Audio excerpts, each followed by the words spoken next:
చెన్నైలోని మెరీనా బీచ్ దగ్గర జరిగిన ఎయిర్ షోలో విషాదం జరిగింది. తొక్కిసలాటలో మృతుల సంఖ్య 5కు చేరింది.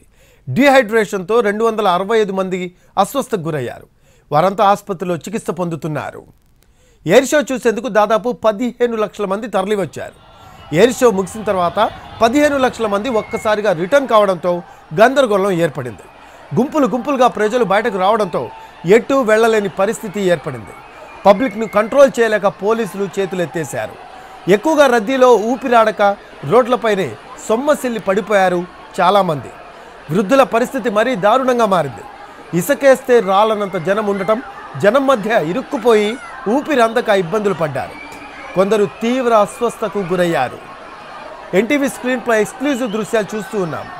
ఎయిర్ షో అయిపోయిన తర్వాత రైల్వే స్టేషన్లకు తండోపతండాలుగా తరలి వెళ్లారు.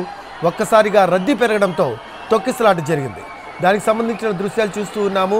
ఈ ఘటనలో 3 మృతి చెందినట్టు తెలుస్తూ ఉంది.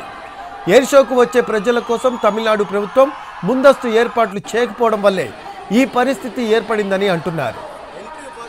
చెన్నైలో ఎండ కూడా ఎక్కువగా ఉండడంతో ఎయిర్ షో చూసేందుకు వచ్చిన వారిలో 60 మందికి పైగా వడదెబ్బకు గురయ్యారు.